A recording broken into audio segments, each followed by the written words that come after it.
സുധീഷ്, ഇനി എന്താണ് താങ്കൾ ഭാവിയിൽ ചെയ്യാനായിട്ട് ഉദ്ദേശിക്കുന്നത്? ഞങ്ങളെപ്പോലുള്ള ആൾക്കാർക്കും ജീവിക്കണ്ടേ ഭൂമിയിൽ? ഞങ്ങളെപ്പോലുള്ള ആൾക്കാർക്കും ജീവിക്കാൻ വേണ്ടിയുള്ള സഹായം സാർ ചെയ്തു തരണം. ഇത്രയേ ഉള്ളൂ അപേക്ഷ. ഞങ്ങളെപ്പോലുള്ള ആൾക്കാരും കളിയാക്കുകയും അപമാനിക്കുകയും ചെയ്തത്. സുധീഷിനെ അറിയാത്ത മലയാളികൾ വളരെ കുറവാണ്. സുധീഷിൻ്റെ നാട് പത്തനംതിട്ട ജില്ലയിലെ ഗവിയിലാണ്. സുധീഷ്, നമസ്കാരം. നമസ്കാരം. സുധീഷിനെ പറ്റിയും സുധീഷിൻ്റെ ജീവിതത്തെ പറ്റിയും അറിയാത്ത ആളുകൾ വളരെ കുറവാണ്. ഇന്ന് നമ്മൾ കടന്നു ചെല്ലാൻ പോകുന്നത് സുധീഷ് സഞ്ചരിച്ചിട്ടുള്ള കല്ലും മുള്ളും നിറഞ്ഞ വഴികളെക്കുറിച്ചും അദ്ദേഹം തൻ്റെ ജീവിതത്തിൽ നേരിട്ടിട്ടുള്ള പരീക്ഷണങ്ങളെക്കുറിച്ചുമാണ്.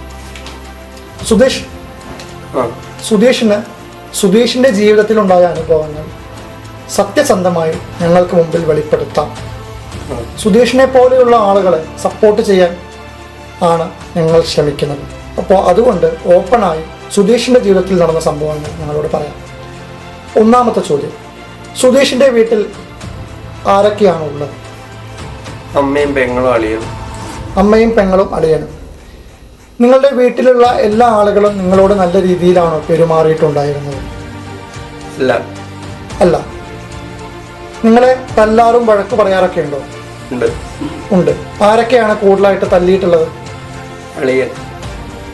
അളിയൻ തല്ലാറുണ്ട്? ഉണ്ട്.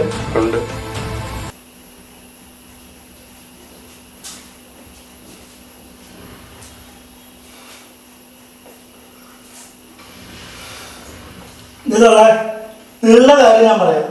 നിങ്ങളുടെ മോളെ കെട്ടുന്ന സമയത്ത് ഇതുപോലൊരു സാധനം വീട്ടിലുള്ള കാര്യം ഞങ്ങളോട് ആരും പറഞ്ഞിട്ടില്ല. ഇപ്പൊ എനിക്ക് മാത്രമല്ല, എൻ്റെ അച്ഛനും അമ്മയ്ക്കൊന്നും വീട്ടിൽ പുറത്തിറങ്ങി നടക്കാൻ പറ്റാത്ത അവസ്ഥയാണ്. തൊലി എരിഞ്ഞു പോവാ മനുഷ്യൻ്റെ ഉണ്ടാകാനായിട്ട്. നിങ്ങളുടെ മോളുടെ മുഖം ഓർത്തിട്ടാണ് ഞാൻ പിന്നെ ഒന്നും ഉണ്ടാത്തത്. മോനെ, ഈ കൊണക്കെട്ട സാധനത്തിനെ കൊണ്ട് വീട്ടിലുമില്ല ഉപകാരം, നാട്ടിലുമില്ല. പ്രസവിച്ചു പോയില്ലേ? വിഷം കൊടുത്ത് കൊല്ലാൻ പറ്റുമോ? ഇവന്റെ അപ്പം തന്നെ ഇട്ടേച്ച് പോയത് എന്താണെന്നറിയാവോ? ഇങ്ങനെ ഒരു സാധനം പെരക്കി ഇരുന്നിട്ട് ചണ്ടയായിട്ട്. നിങ്ങൾ വിഷം കൊടുക്കൊന്നും വേണ്ട. എനിക്കെന്താ ചെയ്യണത് എനിക്ക് നല്ലതുപോലെ അല്ല. എന്റെ മോനെ,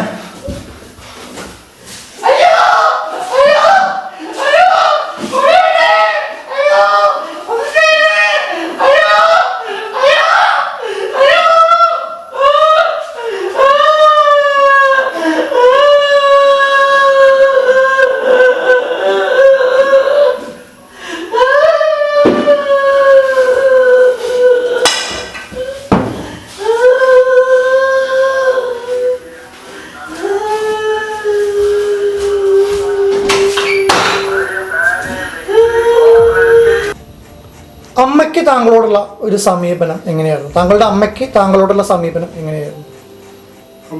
അമ്മ ഒരുപാട് കുത്തുവാക്കുകൾ പറയും, കളിയാക്കും.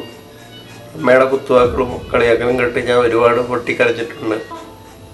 ഈ വഴക്ക് പറയുക, തല്ല് പറയുക, അതിലപ്പുറം വേറെ ഏതെങ്കിലും രീതിയിൽ നിങ്ങളെ ആരെങ്കിലും ഉപയോഗിച്ചിട്ടുണ്ടോ? I mean ലൈംഗികപരമായിട്ട്? അളിയൻ? നിങ്ങളുടെ എത്രാമത്തെ വയസ്സിലാണ് ഈ ഇൻസിഡന്റ് ഉണ്ടാവുന്നത്? എൻ്റെ 23-ാമത്തെ വയസ്സിൽ. 23-ാമത്തെ വയസ്സിൽ?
ഈ അളിയൻ എന്ന് പറയുന്ന വ്യക്തി ലഹരി പദാർത്ഥങ്ങൾ ഉപയോഗിക്കുകയും അത് നിങ്ങളെ ഉപയോഗിക്കാൻ വേണ്ടി പ്രേരിപ്പിക്കുകയും ചെയ്യാറുണ്ടായിരുന്നു. ഉണ്ട്. ഏതൊക്കെ ലഹരി പദാർത്ഥങ്ങളാണ് ഉപയോഗിക്കാൻ പ്രേരിപ്പിച്ചിട്ടുള്ളത്? മദ്യം, മയക്കുമരുന്ന് ഒക്കെ ഉപയോഗിക്കാൻ പ്രേരിപ്പിക്കുകയും ചെയ്തിട്ടുണ്ട്. ഉണ്ട് ഉണ്ട്. ഞാൻ പറയുകയാണ് താങ്കളോട്, താങ്കൾക്ക് എന്ത് കാര്യം ഞങ്ങളുടെ മുമ്പിൽ ഓപ്പണായിട്ട് ധൈര്യമായിട്ട് തുറന്നു പറയാം. ഓക്കെ, താങ്കൾ ഒരു വിഷമവും വിചാരിക്കരുത്. ഇപ്പൊ താങ്കളെ പോലുള്ള ആളുകളെ സപ്പോർട്ട് ചെയ്യാൻ വേണ്ടിയിട്ടാണ് നമ്മൾ ഇങ്ങനെ ഒരു ഇന്റർവ്യൂ സംഘടിപ്പിച്ചിട്ടുള്ളത്. ഓക്കെ, താങ്കളെ ഇതല്ലാതെ വേറെ ഏതെങ്കിലും രീതിയിൽ അപകീർത്തിപ്പെടുത്താൻ ആരെങ്കിലും ശ്രമിച്ചിട്ടുണ്ടോ? ഉദാഹരണം, കൊലപ്പെടുത്താനായിട്ട് നോക്കിയിട്ടുണ്ടോ? ഉണ്ട്.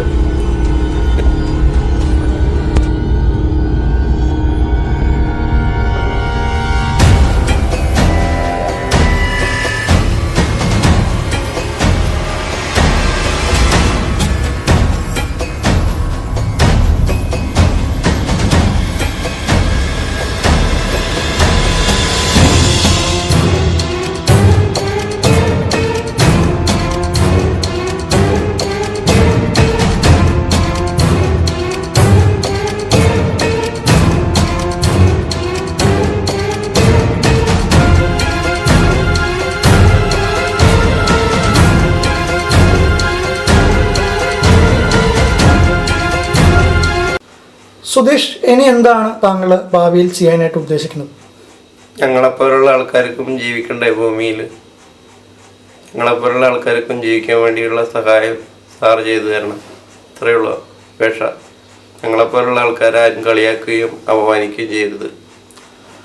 സുധീഷ്, ഞങ്ങൾക്കറിയാം നിങ്ങൾക്ക് വേണ്ടിയാണ് ഞങ്ങൾ ഇങ്ങനെ ഒരു ഇന്റർവ്യൂ ഞങ്ങൾ നടത്തുന്നത്. നിങ്ങളെപ്പോലെ ഒരുപാട് പേരുണ്ട്.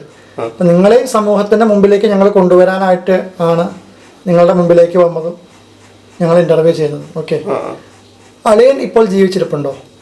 ഇല്ല, ജീവിച്ചിരിപ്പില്ല. അളിയൻ എന്ത് പറ്റി? അളിയനെ ഞാൻ തന്നെയായിരുന്നു കൊന്നത്. അളിയനെ ഞാൻ തന്നെയായിരുന്നു കൊന്നത്. കൊലപ്പെടുത്തിയത്? അയാളുടെ ഉപദ്രവം സഹിക്കാൻ വയ്യാതെ